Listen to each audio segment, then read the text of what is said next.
Assalamualaikum warahmatullahi wabarakatuh. Waalaikumsalam warahmatullahi wabarakatuh.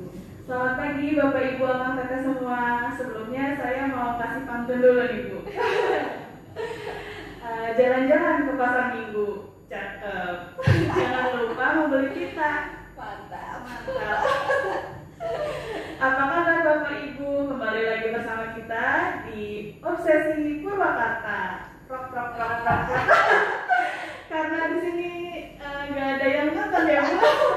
Nontonnya pada streaming, jadi kita nonton sendiri aja ya Bu. Iya. Selamat pagi Bapak Ibu semua, Abang Teteh. Semoga selalu sehat dan selalu berada dalam lindungan Allah Subhanahu Wa Taala. Amin.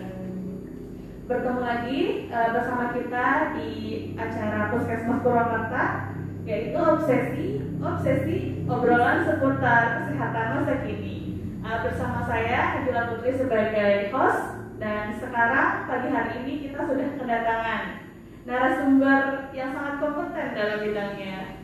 Selamat pagi Ibu. Selamat pagi Mbak.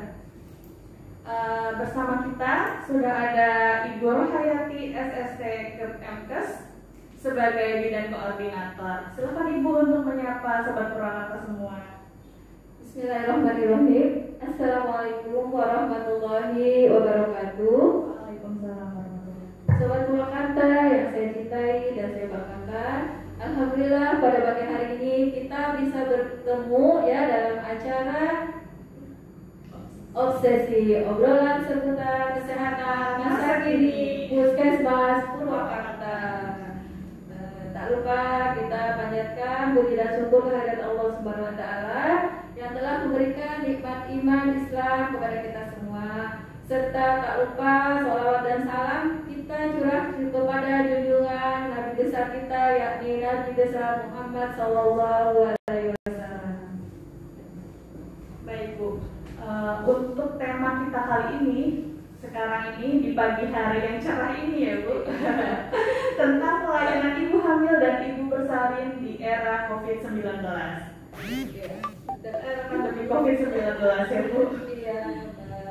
Baik Bu, Ibu Rohayati biasa dipanggil Bu Rohai ya Bu. Iya, kalau kita kepanjangan ya Mbak. Iya, jadi Ibu Rohai. Iya. Baik Bu. Nah Ibu Rohai kan sudah banyak pengalamannya nih Bu di bidang ibu hamil dan ibu bersalin ya Bu, menangani ibu hamil dan ibu bersalin. Untuk pengalaman yang paling mengesankan Bu, ada nggak Bu yang sampai sekarang masih keinget-inget gitu Bu? Gimana Bu? Baiklah Mbak, untuk pengalaman memang saya sendiri ya bersama teman ibu saya Purwakarta juga sudah banyak ya teman-teman saya di sini yang sudah menangani ibu hamil, ibu bersalin, ibu nifas. Mungkin semua punya pengalaman. Yang saya alami selama melakukan tugas di Puskesmas Purwakarta ya alhamdulillah sih semuanya kita bikin enjoy aja ya, walaupun memang kita tidak luput dari semacam pasien tidak merasa puas dengan pelayanan kita, itu sudah biasa. Yang pengalaman saya, walaupun itu pasien tidak merasa puas, tapi kalau kita sudah memberikan pelayanan semaksimal mungkin sesuai dengan kewenangan kita, itu kita pasrahkan saja sama Allah bahwa kita bisa memberikan pelayanan semaksimal mungkin untuk menyelamatkan ibu hamil, ibu bersalin ya. Karena kita kalau seandainya pengalaman saya, kalau misalnya semua keluhan masyarakat itu kita pikirkan, jadi kita jadinya nanti stres sendiri. Jadi kita anggap aja semua itu kejadian memang sudah takdir dari Allah dan kita harus menyikapinya dengan benar-benar arif lah gitu Mbak. Jadi emang semuanya sangat berkesan ya Bu? Iya Mbak. Semuanya berkesan. Misalnya kita mengalami persalinan, terus ibunya merasa yang paling berkesan apabila kita menolong persalinan itu ibu dan bayinya itu selamat. Nah itu yang sangat berkesan. Oh ya Bu, alhamdulillah. Baik Bu. Nah sekarang ini kan untuk ibu hamil, pemeriksaan ibu hamil sama ibu bersalin berbeda dengan sebelumnya ya Bu. Yang sebelumnya tidak ada pandemi ya Bu, aman-aman aja gitu ya istilahnya. Sekarang harus waspada ya Bu ya. Oh iya. Itu kalau pelayanannya sendiri bagaimana Bu? Ada yang beda atau tidak Bu? Dari sebelum atau yang bukan pandemi sama yang sekarang pandemi COVID-19 ini.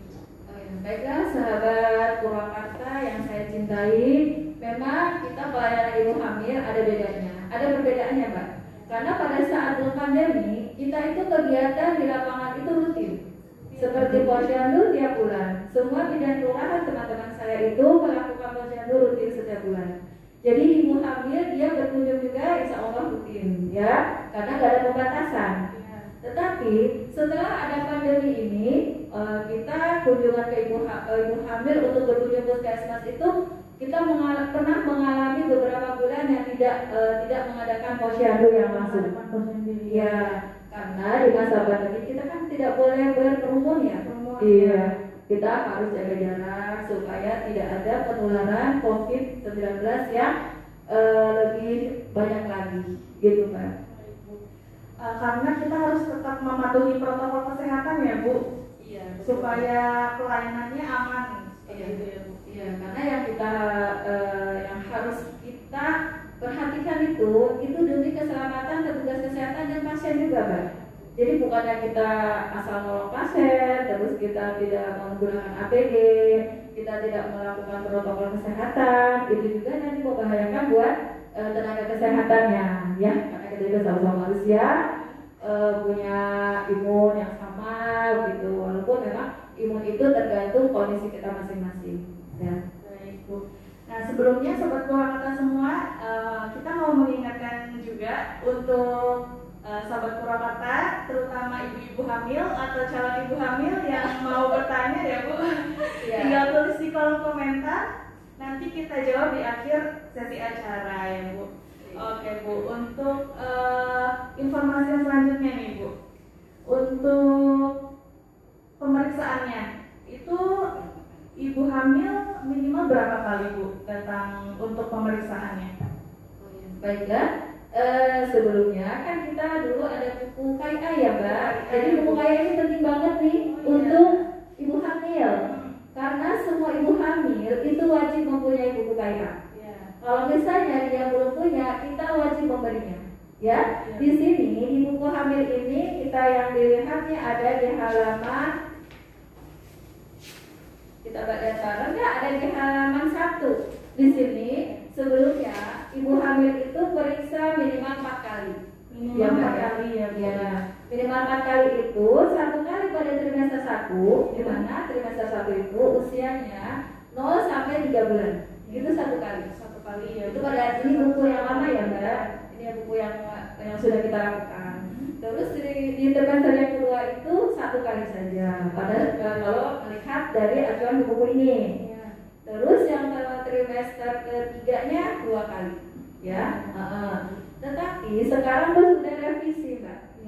Sudah revisi, mulai yang baru ya, yang baru. Mulai kita di Kota Cilegon itu kita insya Allah diterapkan dari Januari, ya, dari mulai Januari 2021 kita sudah memakai 6 kali, Mbak.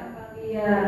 Dimana 6 kali itu pemeriksaan pada trimester 1 itu 2 kali. 2 kali. 2 kali. Dimana 2 kali itu usianya 0 sampai 3 bulan. 0 sampai 3 bulan. Ya.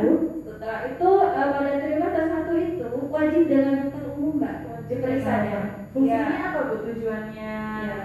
Harus diperiksa sama dokter umum itu. Iya, baiklah itu kan bagus banget Mbak.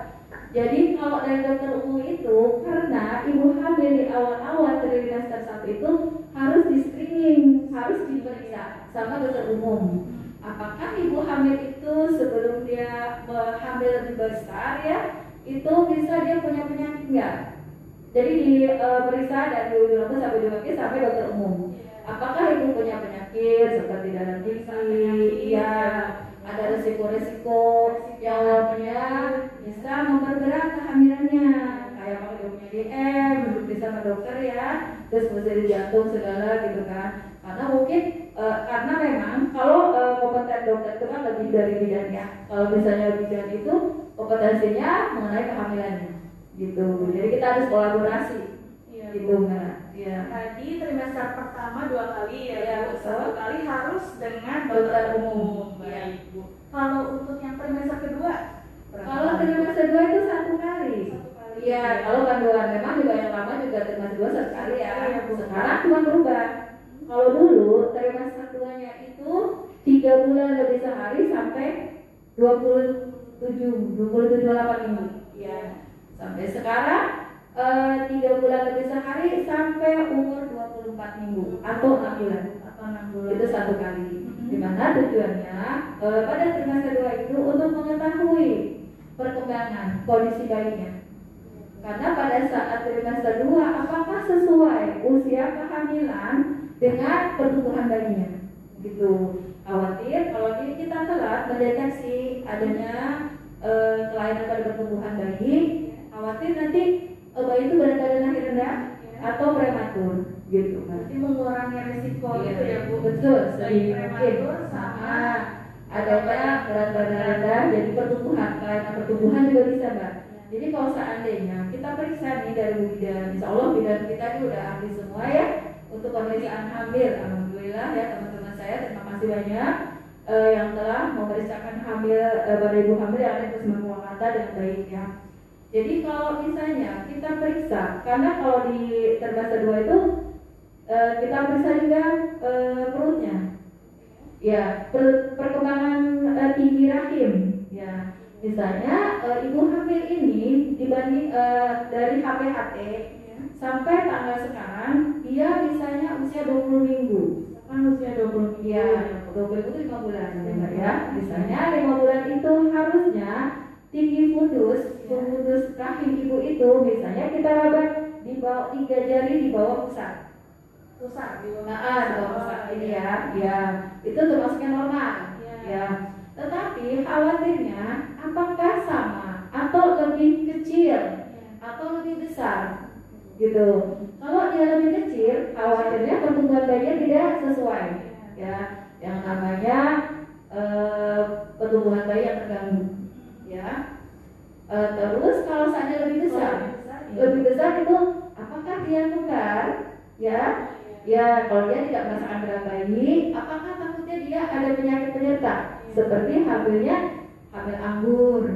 Kalau hamil anggur itu biasanya tinggi rahim itu lebih besar dari usia kehamilan. Ya, terus ibu juga tidak merasakan pergerakan bayi. Gitu ya Mbak ya. Jadi tujuannya tuh sebenarnya setiap trimester satu ada tujuan. Iya, betul. Dan harus dilakukan ya Bu. Iya. Ibu harus memeriksakan kehamilannya ya. Iya, itu udah sesuai. Perkembangan bayinya. Iya betul.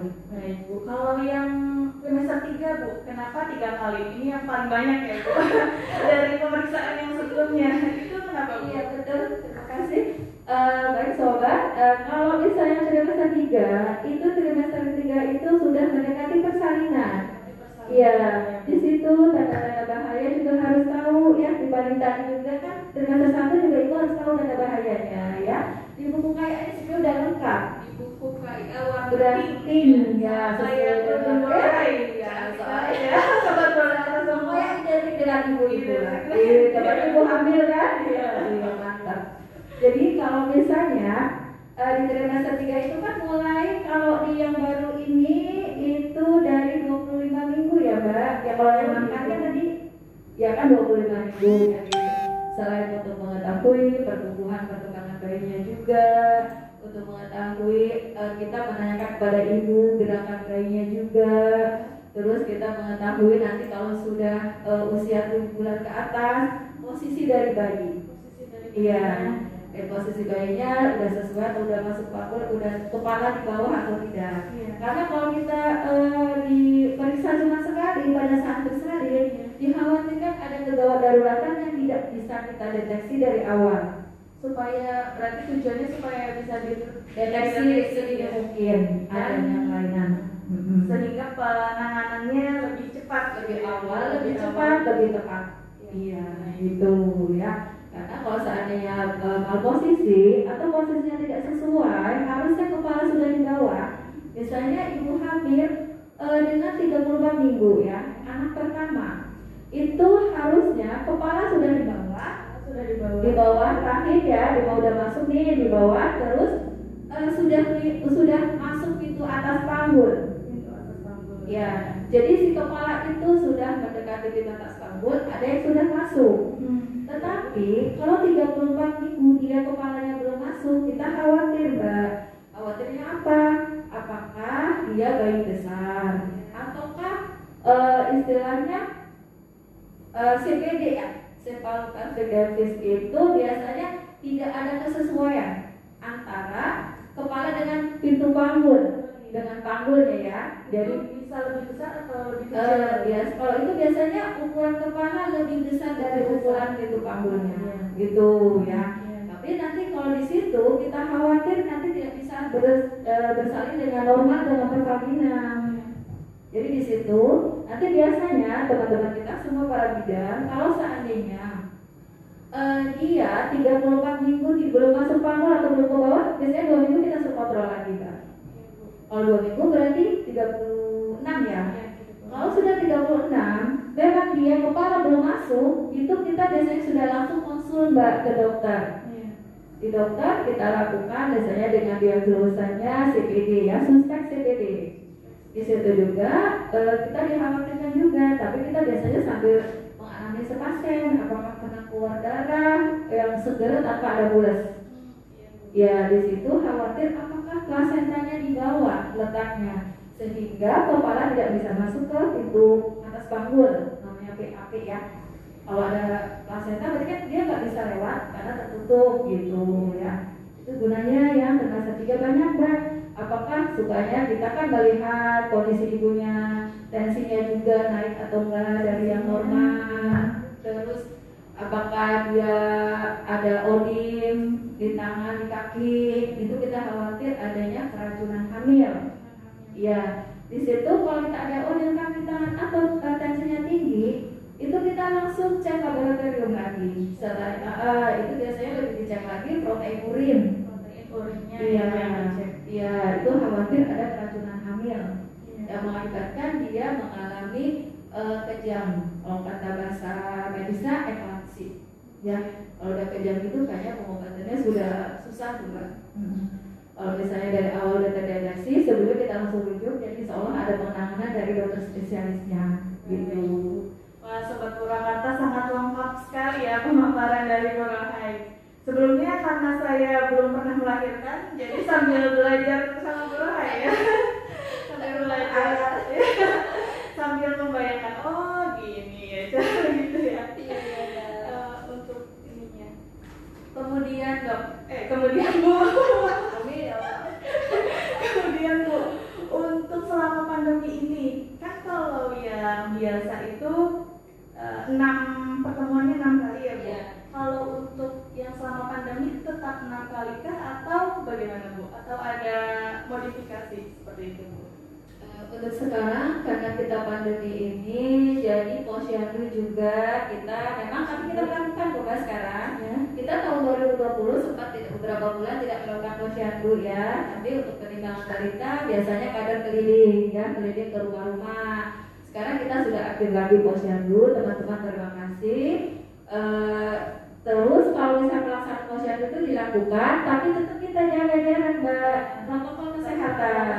Iya, protokol kesehatan misalnya bidang teman-teman saya itu melakukan posyandu dengan menggunakan jam kedatangan. Jam kedatangan. Iya, jam kedatangan. Terus diwajibkan pakai masker, ya, cuci tangan. Setiap datang cuci tangan, pakai masker, jaga jarak minimal 1 meter.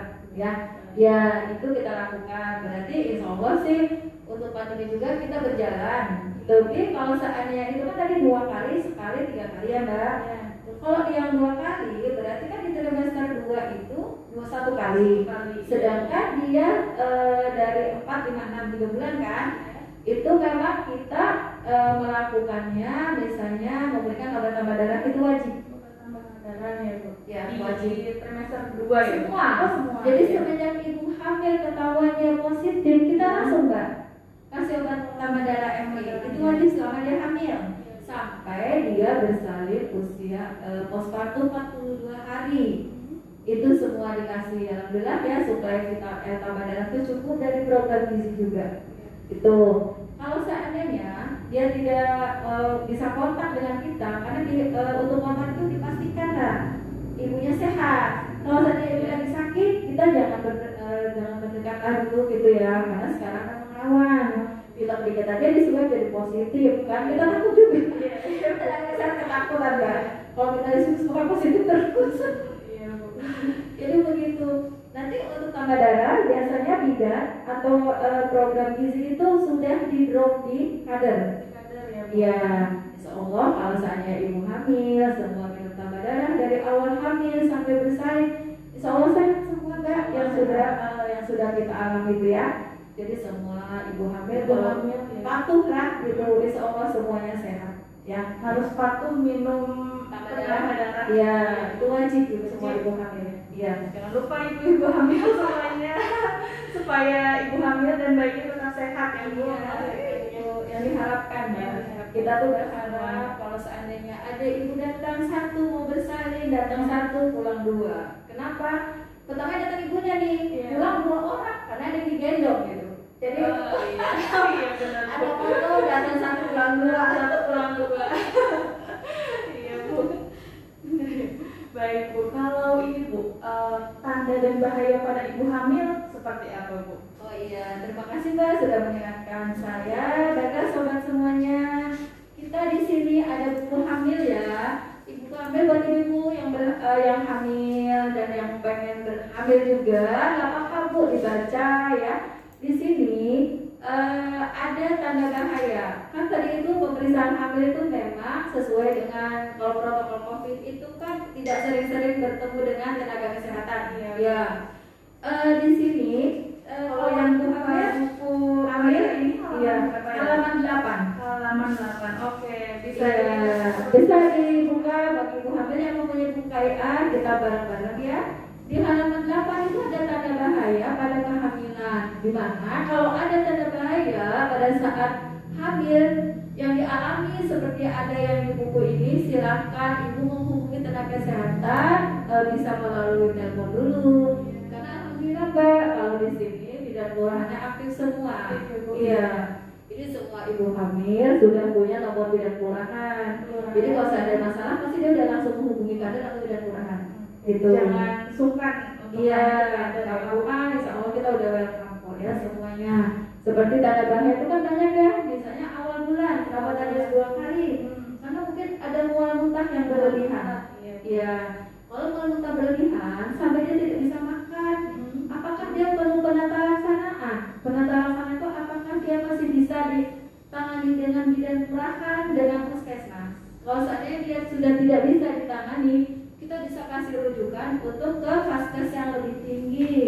Kalau dia memang udah nggak bisa makan sama sekali, seperti yang di halaman 1 ya sebelumnya, itu kita ibu hamil itu dalam pemeriksaan itu wajib mendapatkan 10 T ini Mbak. 10 T yang di halaman 1, 10 T ya. Ini wajib didapatkan oleh ibu hamil ya. Kalau ibu hamil 10 T ini berupa apa ya? Pemeriksaan juga Mbak.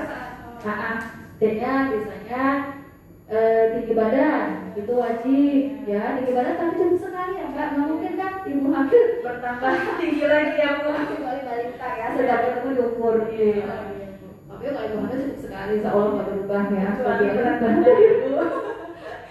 Betul ya. Kalau berat badan itu setiap datang yang wajib, itu hak ibu hamil ya, yang 10 ini yang di halaman 1 sampai halaman 3. Ya, itu hak ibu hamil, tetapi sesuai dengan usia kehamilan, Mbak. Iya, misalnya tinggi badan, berat badan itu semua ibu hamil, ya. Terus pengukuran tekanan darah juga itu setiap kontak wajib, ya, wajib mendapatkan pemeriksaan tekanan darah, ya. Terus lila itu yang terukur lingkar lengan atas. Iya, itu gunanya kan untuk mengetahui apakah ibu itu gizinya cukup atau tidak. Kalau lila yang kurang dari 23,5 berarti dia termasuk gizi kurang atau kekurangan energi kronis. Khawatir di situ bayinya nanti BBM ya di situ. Makanya kalau misalnya kedapatan ibu hamil kurang dari 23,5 itu biasanya langsung diadakan intervensi sama petugas gizi Mbak, dikasih susu hamil, MC hamil, itu ibu hamil khusus enak itu. Oh iya. Kalau yang caranya boleh itu nggak Bu? kalau tambah, terus dikasih sekarang ada biskuit, Iya. biskuit ibu hamil. Malah sekarang yang minumnya siapa? Iya. Nanti dua-duanya hamil ibu bapak ya. Nanti yang timbangnya berat bapaknya. Bapaknya kalau yang hamil untuk mengejar kekurangan energinya itu kalorinya ya. Terus tinggi rahim, ini kan saya bilang tadi tinggi rahim itu sesuai dengan usia hamil kan. Kalau misalnya kurang dari 6 bulan biasanya kita nggak pakai sentimeter gitu ya. Jadi yang pelayanan 10 T itu sesuai dengan kondisinya ya. Oke, kita balik lagi ke tanda bahaya. Di mana tanda bahaya di halaman 8 itu kan tadi banyak kan ada 6 tanda bahaya. Mual muntah berlebihan, yang pertama demam tinggi, turun dan pengobatan ya Mbak kalau hamil ya. Nah, sobat kata harus diingatkan kepada ibu-ibu hamil. Kalau demam jangan minum obat Bu, sebenarnya ibu banyak minum, istirahat. Jadi nanti kalau demamnya turun berarti nggak usah pakai obat. Tapi kalau misalnya demamnya nggak turun, silakan konsultasi dengan tenaga kesehatan. Harus konsultasi dengan Ya, kesehatan. masih normal atau tidak gitu. Kemudian bekal kaki, tangan dan wajah atau sampai ke yang saya tadi bilang, ya, itu biasanya termasuk 3 Mbak kejadiannya. Kenapa Bu tadi luka kaki, tangan, wajah atau sampai ke jam. Ya, itu biasanya terjadi pada trimester 3. Kondisi seperti itu. Ya. Kalau bengkak biasa itu normal atau gimana? Itu untuk mengetahui dia normal atau enggak itu periksa urin. Periksa urinnya. Apakah ada keracunan hamil atau tidak? Kalau karena bisa protein urinnya positif 2, itu kita sudah mengarah ke preeklamsi, Mbak. Apa itu Bu? Preeklamsi. Jadi preeklamsi itu sebelum kejang gitu. Sebelum terjadi kejang itu ada namanya preeklamsi. Di mana ciri-ciri preeklamsi itu salah satunya ada orim, ya, bengkakan tangan, kaki. Kalau sampai wajah itu sudah sangat bahaya, karena itu sudah termasuknya urim anasaka ya, seluruh tubuh berarti kan. Terus misalnya ada tensi tinggi, itu sudah kriteria, sudah mendekati kriteria preeklamsi. Jadi sekarang preeklamsi itu nggak ada sedang ya, preeklamsi ringan sama berat. Itu ya. Jadi tadi mual muntah, demam tinggi, pembengkakan ya Bu, yang tidak wajar ya. Ya, tangan, kaki sama wajah. Ya, terus janin dirasakan pergerakannya kurang. Jadi biasanya di trimester 3 ya, Mbak. Jadi pergerakannya kurang atau sampai tidak bergerak. Iya. Terus perdarahan dari jalan akhir ya Mbak, bukan perjalanan jatuh atau ini perdarahan biasa ya Bu. Ini ciri khas ya, perdarahan di mana dulu, dikeluarin dari mana perdarahannya gitu. Kalau perdarahannya kalau dari jalan akhir, jadi khawatir yang tadi. Kalau semester 3 tuh yang bisa di trimester 2, kalau saatnya dia plasenta letak rendah atau plasenta letak di jalan akhir, namanya plasenta previa. Iya, di situ kita khawatir, makanya kalau ada perdarahan, apalagi dia trimester 2 atau trimester 3, dia tidak ada rasa nyeri, itu harus langsung ke rumah sakit aja, karena itu kemungkinan besar itu plasentanya menutupi jalan akhir buat bayinya, namanya plasenta previa. Ya, plasenta previa juga ada tingkatannya ya, ada plasenta letak rendah, gitu kan, berarti nggak menutupi banget gitu ya. Terus yang terakhir Bu, air ketuban pecah sebelum waktunya. Oh iya Bu. Keluar air dari jalan akhir juga ya, bukan dari hidung atau beda cairan ya Bu. Saya ya lagi hamil. Keluar air dari jalan akhir. Itu kan kita khawatirkan dia pecah ketuban, tapi belum waktu pada saat bersalin. Kalau normalnya air ketuban itu pecah kalau pembukanya sudah lengkap. Baru ada bulas ya. Kalau ini kita khawatirkan nanti kehabisan, kalau kata orang sini nanti kekeringan, betul, terus terjadi infeksi juga ya. Karena kalau udah pecah ketuban itu kita harus benar-benar diawasin ya. Kalau sudah 8 jam dia gak ada tanda persalinan, itu memang harus kita rujuk Mbak. Ya, itu tanda bahaya dan 6 ya Mbak. Nah, misalkan ada ibu hamil Sobat Purwakarta di sini yang ada kejadian ini, yang harus dilakukan apa Bu? Terutama yang perdarahan ya Bu, sama yang pecah ketuban. Baiklah, pertanyaan bagus sekali ya Mbak. Jadi kalau misalnya berdarahan, namanya kita darah kan takut banget ya Mbak ya. Kalau keluar darah dari jalan akhir sedang hamil, tidak ada rasa mules, itu khawatir perdarahan banyak. Terus ibunya juga lemes banget dan bisa pingsan. Sobat ibu hamil, apabila terjadi perdarahan terus tidak ada mules, tiba-tiba keluar darah warnanya segar, itu jangan ditunda, langsung aja pergi ke fasilitas kesehatan yang ada dokter spesialisnya. Itu karena kita di bidang itu tidak bisa memeriksa dengan ada pembukaan atau tidak Mbak, itu pantangan. Jadi kita tuh kontraindikasi untuk meriksa ibu hamil yang keluar darah tanpa ada rasa nyeri. Kalau kita periksa dalam, itu nanti kita membuka jalan lahir, akhirnya tidak lebih bocor lagi gitu. Jadi memang harus langsung datang ke unit gawat darurat langsung. Jadi iya betul. Tapi kalau seandainya pecah ketuban, ya boleh diperiksakan dulu karena dia tidak ada nyeri. Terus yang keluar air itu untuk memastikan boleh ke bidan terdekat ya.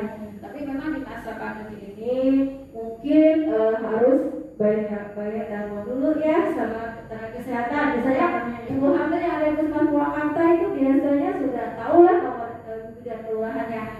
Ya, jadi bisa nelpon dengan keluhan-keluhan seperti tanda bahaya atau seperti yang tadi pendarahan atau keluar pecah ketuban. Ya, karena pecah ketuban itu memang apa ya? Maksudnya khasnya itu ada sih Mbak. Kalau kan nama ibu hamil udah bulannya kadang dia kayak kencing keluar sendiri ya. Dia nggak belum ngerasa ya. Iya. Gimana Bu? Nggak terasa gitu ya Bu? Jadi kalau saya habis kencing kayak ada yang keluar lagi. Iya, kadang ibu hamil itu kalau sudah bulannya dia merasa kok keluar air ya, saya takut gitu. Jadi baunya juga dia bukan bau kayak bau kencing ya, jadi baunya bau amis gitu.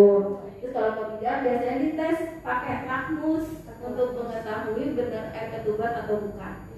Kalau biar ada ketuban berarti ada berubah warna di lakmusnya. Ya, kalau misalnya bukan, berarti ya bukan gitu ya Pak ya. Ya Bu. Wah, sangat menarik sekali ya. Tambah siang tambah menarik pembicaraan kita sobat Purwakarta semua. Nah, yang paling ditunggu-tunggu nih Bu, kalau misalkan ada ibu hamil, itu di pandemi ini ada yang berbeda tidak? Yang sangat berbeda pemeriksaannya? Untuk pemeriksaan seperti tadi ya Mbak, kalau misalnya nggak pandemi kan kita harus tetap bisa bertatap muka.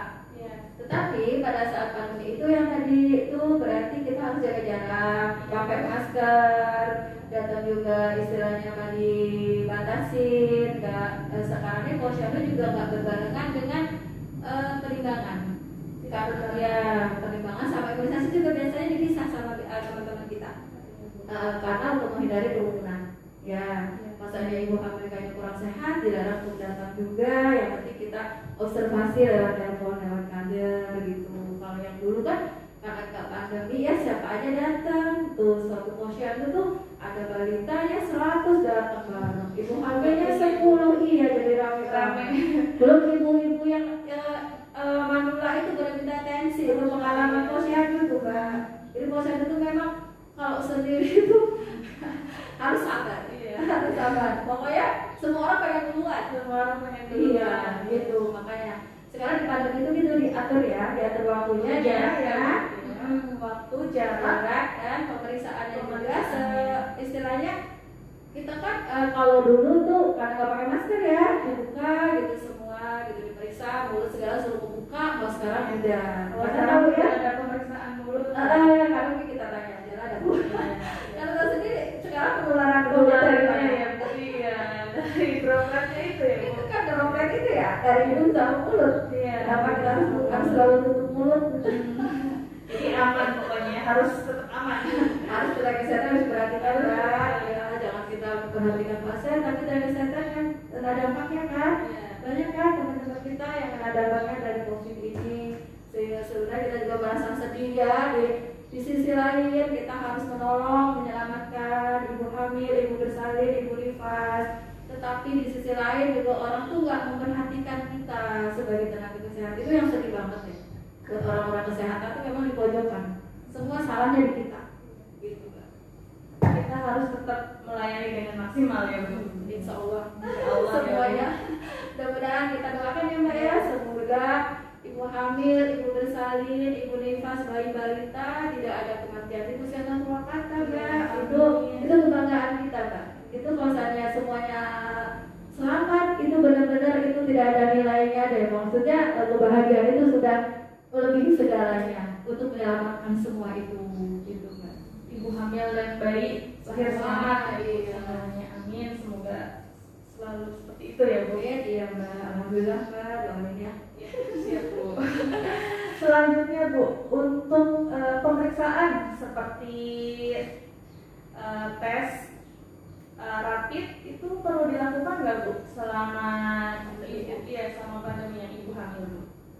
Terima kasih. Baiklah para sahabat semuanya, terutama ibu hamil ya, mohon untuk memeriksakan ke puskesmas karena kita sudah di difasilitasi oleh Dinas Kesehatan untuk periksa rapid di usia hamil minimal 37 minggu, Pak. Iya, 37 minggu diwajibkan kita memeriksa rapid untuk screening ibu hamil. Ya, untuk screening COVID-nya. Kalau yang screening yang lainnya tadi itu dari awal ya, Pak ya. Nah, dari awal misalnya periksa dokter, suruh konsultasi ke bidan, baca buku KIA, ini penting, Pak. Ini pedoman buat ibu hamil. Semua ada di sini, ya. Karena sekarang masa pandemi, jadi ada tambahan pemeriksaan lagi, yaitu pemeriksaan rapid. Rapidnya di kita yang dibiayain oleh pemerintah Kota Cirebon ya, Pak ya, bukan dari yang lain. Itu rapid antibody. Ya, ini pemeriksaannya gratis ya? Gratis untuk ibu hamil Kota Cirebon ya, Pak, karena biayanya Kota Cirebon, bukan dari ya. Karena ada antisipasi Kota Cirebon udah bagus, alhamdulillah. Iya sekali ya. Kalau seandainya ada ibu hamil di 37 minggu terdeteksi rapidnya positif atau reaktif ya, kalau rapid itu bahasanya reaktif. Kalau rapid reaktif, tapi kalau bahasa kita ya positif tidak, tapi reaktif. Kecuali kalau swab baru positif negatif gitu ya dia. Tapi kalau tuh misalnya dia reaktif, hasilnya reaktif, bagaimana Bu? Kita anjurkan untuk swab, Pak. Swab Ya. Kalau dia mampu dengan biaya sendiri, karena kita tahu kan biayanya mahal ya, Mbak. Itu silakan ya, untuk hasilnya lebih cepat maksudnya. Kalau mandiri ya. Iya, ya mudah-mudahan sih banyak rezekinya ya, ibu hamil semuanya sehat insya Allah. Terus kalau dia mau ikut yang gratis ya, bukan gratis memang pemeriksaannya gratis ya, Mbak. Itu dibiayain oleh pemerintah maksudnya, pemerintah Kota Cirebon ya. Itu biasanya di Puskesmas Purwakarta tuh jadwalnya hari Senin. Ya kita itu dulu konfirmasi ke petugas surveillance bahwa kita ada ibu hamil dengan reaktif untuk daftar swab. Karena memang dibatasin karena memang kuota yang lain terbatas karena dibagi semua kecil yang penting itu dulu ya. Setelah itu sedangkan hasilnya memang nggak cepat ya, Mbak. Itu 3 sampai 5 hari sampai seminggu. Tergantung antrian di rumah pemeriksaannya ya, Bu. Ya ke laboratorium kan kita yang udah ngambil sampel udah kan diserahkan ke rumah sakit gitu yang ada laboratorium untuk swabnya itu. Kalau seandainya dia kan sebanyak rapid nih reaktif, dia wajib isolasi mandiri kan? Selama 14 hari. Ya maksudnya dia jangan harus di rumah tuh benar-benar jaga jarak dengan keluarga, pakai masker, makanan seimbang gizinya, perhatikan apakah ada tanda-tanda yang mengarah ke COVID. Karena sekarang ini kan tandanya banyak ya, Mbak ya. Ada bilang penciuman lah, gitu, rasa pahit, iya. Jadi kalau saya ada tanda begitu, dia harus langsung lapor juga, harus diperhatikan kondisinya, ya. Terus harus perhatikan kondisi bayinya dengan tetap mengacu kepada buku KIA, Mbak. Ya, udah gitu nanti dia lakukan swab. Ya. Kalau hasil swabnya negatif, ya udah diakhirnya alhamdulillah dia bisa lahir di vaskes yang ada di sekitar kita, gitu, bisa di BPM, bisa di puskesmas Ponen, gitu. Tapi kalau hasilnya dia positif, itu kita harus benar-benar mencarikan tempat rujukan untuk ibu ini kalau seandainya terjadi tanda-tanda persalinan, Kak. Mudah-mudahan sih sebelum kan ya dari 37 tuh hamil itu kan sampai 40 minggu. Iya. Itu ada berapa minggu? 3 minggu ya, 21 hari ya. Kalau seandainya dia setelah swab itu positif 14 hari ke depan, dia belum lahir, kan bisa cek ulang, Mbak, swabnya ya. Ya, mudah-mudahan swabnya udah negatif. Kalau negatif ya bisa gitu lahir di tempat-tempat yang tidak memakai protokol pelayanan COVID yang rujukan, bukan tidak ke tempat rumah sakit rujukan COVID gitu. Tapi kalau saatnya dia belum ada hasil, terus masih posisinya dia positif, itu biasanya kita puskesmas ya, saya dan puskesmas lain itu koordinator kerjasama dengan dokter koordinator. Nanti dokter koordinator yang memberikan mencari rumah sakit, mengkonsulkan, gitu. Kalau di Puskesmas Purwakarta kita kerjasama dengan dokter Yanti sebagai dokter koordinator KIA-nya. Jadi saya kalau ada kasus begitu langsung saya ngasih datanya ke dokter Yanti untuk dia bikin konsulan, gitu Mbak. Jadi kalau saya ada tanda-tanda kesehatan, langsung bisa cari rumah sakit itu susah banget Mbak. Itu dari pagi sampai sore kadang-kadang dapat. Itu pengalaman benar-benar itu. COVID ini benar-benar melelahkan sebenarnya. Jadi di sisi lain pasien sudah pulas, pengen lahir, rumah sakit belum ada yang terima, ada yang sampai teman-teman tuh berjalan di rumah, ada yang di ambulan, Mbak. Jadi kita yang korban ya memang bertugas menolong salinan. Pakai APD itu Ya, ya. pakai APD lengkap dan kita harus yakin lah Allah selalu melindungi kita ya Mbak ya. Mudah-mudahan ya gitu Mbak. Baik Bu. Berarti kalau misalkan 37 minggu itu semua bumil rapid antibody ya Bu. Terus kalau misalkan ada yang kalau reaktif alhamdulillah sudah tidak apa-apa ya Bu. Kalau non reaktif, kalau yang reaktif Tidak lanjut ke swab ya Bu. Nah kalau misalkan dari swab itu ada yang negatif, berarti sudah boleh bersalin di tempat yang biasa ya Bu. Kalau Paskes tingkat 1, 2. Kalau misalkan swabnya positif, baru rumah sakit rujukan rujukan COVID. Baik Bu. Sekarang kita lihat pertanyaan-pertanyaan dulu ya Bu. Daripada sobat Purwakarta semua. Baik Bu. Ini yang pertama. Assalamualaikum. Waalaikumsalam. Ibu mau tanya, sudah ada atau belum ya Bu ibu hamil yang terpapar COVID-19? Kemudian bagaimana untuk penanganannya? Silakan Ibu. Terima kasih atas pertanyaannya. Baiklah, saya coba jawab. Untuk saat ini, karena COVID sudah 1 tahun ya Pak ya. Awal-awal kita santai ya. Kalau ada ibu hamil, tiba-tiba lama-lama jadi penularannya banyak ibu hamil. Penularan dari ibu hamil karena apa juga ya? Karena kita pakai screening Mbak. Screening yang 37 itu kan, akhirnya ketahuan. Terus keluarganya juga banyak yang positif, di dalamnya ibu hamil. Ibu hamilnya di swab lagi, positif lagi, itu banyak. Yang kita hadapi sekarang ini, kalau ibu hamil yang positif COVID, kalau dia usia hamilnya masih trimester 1-2, kita cukup dengan tracing ya Mbak. Tracing itu apa? Kita mengawasi kesehatan ibu setiap hari. Ya, biasanya di puskesmas ada tracing, tapi kalau ibu hamil bisa kita melibatkan bidan kelurahan juga, karena dia lebih dekat sama ibu hamil. Karena kalau orang udah dekat tuh pasti nurut ya Pak ya. Kalau yang nggak kenal kan nggak bakalan ya. Saya pun ngapain gitu kalau ibu hamil ngurusin saya gitu. Kalau dia kenal, oh ya udah nurut ya banget tuh. Banyak yang kayak gitu diawasin, lama-lama udah 14 hari swab lagi negatif, alhamdulillah kan. Tapi ada juga yang dia 37 minggu terpapar COVID, ternyata kita sebelum waktunya 14 hari udah ada kesalinan Mbak. Ya udah kita carikan rumah sakit untuk tempat rujukan ya. Walaupun dengan susah itu Mbak, mungkin 1 jam 2 jam kita mendapatkannya ya. Yang pengalaman kemarin ya. Akhirnya ada alhamdulillah sih sekarang ini walaupun susah, alhamdulillah dengan rahmat Allah bisa ditangani, dapat rumah sakit rujukan dan bisa menolong dengan selamat semuanya. Kita cari tempat rujukan. Iya, iya. Tapi ada sih, misalnya dia 37 minggu, dia positif reaktif ya. Kemudian dia pas 39 minggu, berarti kan 2 minggu ya. Dia karena dia mampu, yang Mbak ya, alhamdulillah kayak hamil mampu semua. Itu dia swab sendiri Kak, mandiri. Yang hasilnya cuma 1 hari, bukan 1 hari malah.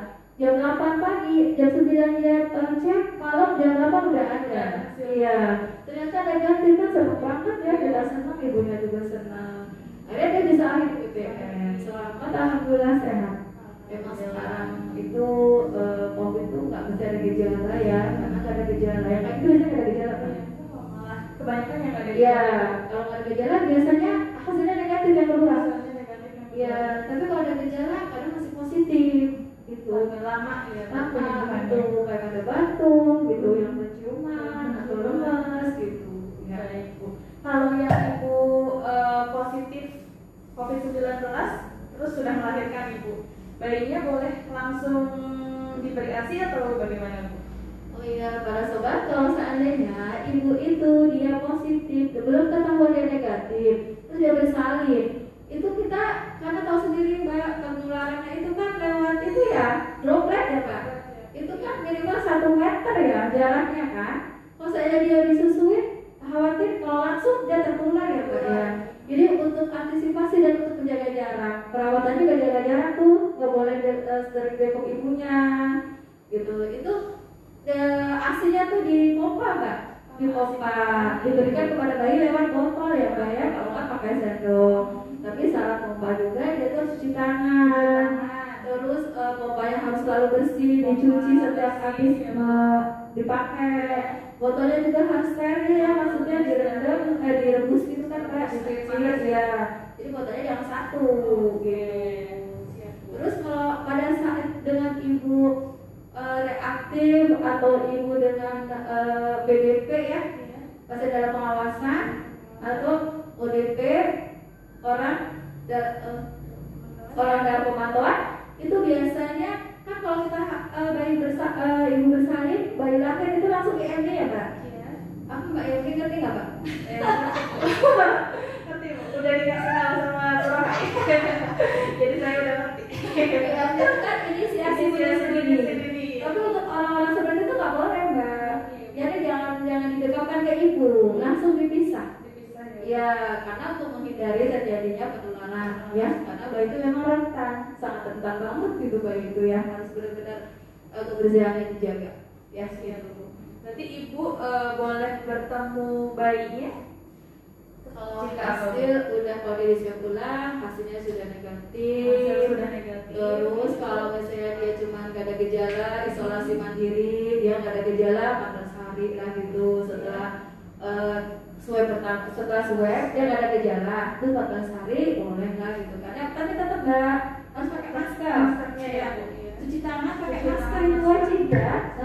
Harus benar-benar diperhatikan kebersihannya gitu ya. Pokoknya jangan lupa selalu protokol kesehatan ya, 5M. Iya Bu.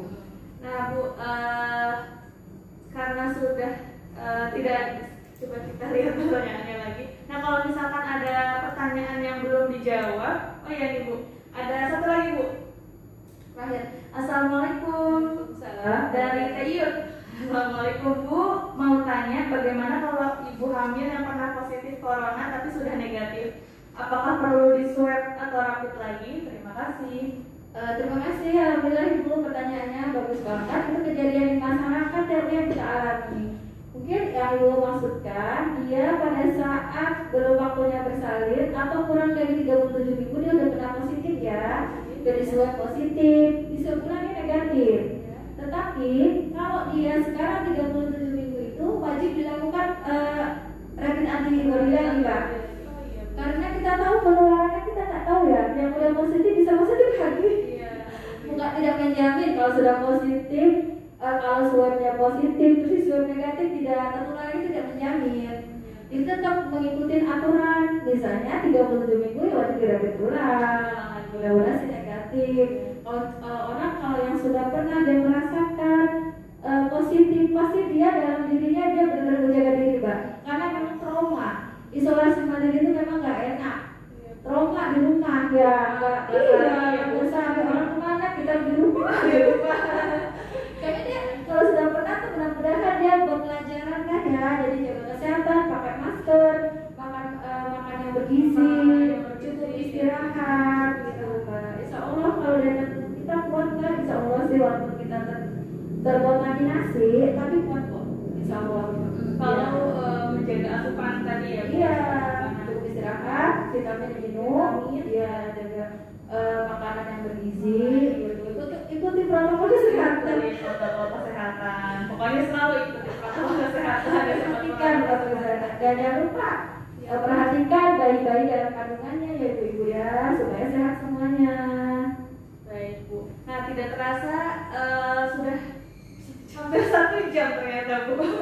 Kita berbincang-bincang. Semoga informasi yang kami berikan bermanfaat bagi ibu bapak semua, sobat Purwakarta semua. Amin. Terima kasih Ibu atas paparan informasinya. Terima kasih, saya ucapkan banyak terima kasih atas perhatiannya. Mudah-mudahan apa yang kita bicarakan pagi ini, apabila itu benar, itu datangnya dari Allah, dan apabila itu salah, itu dari diri saya sendiri. Mohon maaf ya atas perhatiannya. Mohon maaf atas segala perhatiannya. Terima kasih atas segala perhatiannya. Mohon maaf atas segala kekurangannya. Ya. Pesan yang paling terakhir Bu untuk ibu hamil yang harus diperhatikan. Baiklah, ya Mbak Nabila ingetin saya ya. Alhamdulillah ini untuk ibu hamil saya pesannya. Karena semua ibu hamil wajib mempunyai buku KIA. Buku KIA. Jadi tolong dibaca buku KIA-nya. Dibaca terus diperhatikan. Kalau seandainya ada yang perlu ditanyakan, nggak apa-apa ditanyakan ke bidang kelurahan, ke lembaga kesehatan yang terdekat ya Bu ya. Terus kalau usia kehamilan di 27 minggu ke atas wajib memiliki kartu monitor gerak janin. Ini ya. Kalau ibu hamil atau kalau kita tolong sama kader, kalau seandainya ibu hamil usia sudah 27 minggu tapi dia belum mempunyai kartu gerak janin, silakan minta saja ke bidan masing-masing ya. Dan diisi Bu, karena ini gunanya untuk mengetahui kesehatan bayi dalam kandungan. Karena yang tahu kondisi bayi sehat gerak atau enggak cuma ibunya, Mbak. Yang lain nggak bisa. Iya. Ya cuma bisa ngerasain cuma gitu doang ya. Juga sewaktu-waktu. Iya. Kalau ibunya kan, oh iya anak saya sehat gerak gitu ya. Oke, terima kasih. Pokoknya ibu-ibu hamil semua harus dibaca panduan KIA-nya ya, buku panduan KIA. Karena sudah lengkap sebenarnya Bu. Ada selengkap. Baik Bu, baik Sobat Purwakarta semua, terima kasih Sobat Purwakarta semua yang sudah menyaksikan obsesi kita kali ini. Terima kasih juga Bu Raka yang sudah memaparkan materinya. Kita bertemu lagi di obsesi berikutnya dengan narasumber yang berbeda, dengan tema yang berbeda juga. Kami akhiri, wassalamualaikum warahmatullahi wabarakatuh.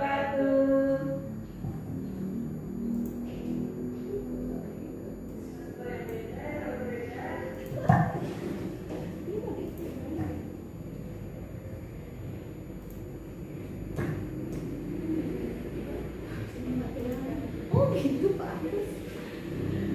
sejam banget terasa. Pas jam 10. Ada pertanyaan, ada pertanyaan lagi?